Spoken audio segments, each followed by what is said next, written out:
किसी मंदिर से नारियल दिया जाता है, किसी मंदिर से श्रीफल दिया जाता है। कहीं आप दर्शन करने गए, किसी ने आपको श्रीफल दे दिया। दो जगह पर मिला हुआ श्रीफल का स्मरण करिएगा जरा। एक कोई आपसे मिलने आया, कहीं आपको सम्मान के लिए बुलाया, सत्कार के लिए बुलाया, कोई ने अतिथि के रूप में बुलाया, आपको शाल उड़ाया और श्रीफल दे दिया। उस श्रीफल को आप किसी को भी दे सकते हो, उस श्रीफल को आप कभी भी प्रदान कर सकते हो, वहीं के वहीं उठाकर दे सकते हो, वहीं के वहीं छोड़ सकते हो। पर किसी मंदिर में गए और मंदिर में जाने के बाद किसी विशाल मंदिर में, किसी श्रेष्ठ मंदिर में आपको किसी ने आतिथ्य के भाव में एक श्रीफल दे दिया। अंदर मंदिर से पंडित जी ने उठाया, पुजारी जी ने उठाया और श्रीफल आपको प्रदान कर दिया।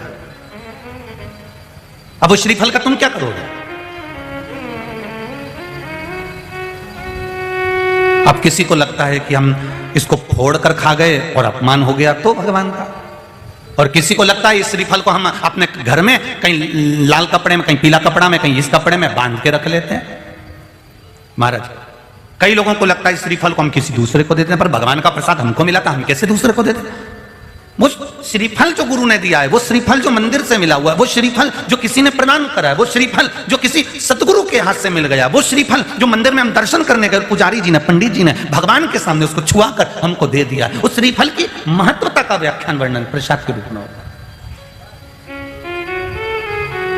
आप उस श्रीफल को अगर कोई कह दे कि इसको तुम्हें जीवन पर्यांत रखना है तो भले रखो, पर अगर उन्होंने केवल आतिथ्य के भाव से कि आप भगवान का, देवी का दर्शन करने आए हो, राम का दर्शन करने आए हो, श्री हनुमान जी का दर्शन करने आए हो, ठाकुर जी का दर्शन करने आए हो, तो आपको उस भाव में उन्होंने श्रीफल प्रदान कर दिया, तो उस श्रीफल को आपको 5 रात्रि, 3 रात्रि या 7 रात्रि अपने घर में रख सकते हो, 11 रात्रि तक भी रख सकते हो।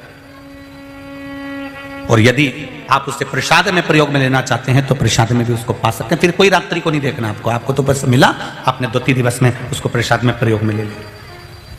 पर हमारा जो शास्त्र कह रहा है, जो भगवान के प्रसाद में हमको मंदिर से श्रीफल मिलता है, वो श्रीफल हमें, उस प्रसाद के श्रीफल को दूसरे को आतिथ्य में नहीं देना है।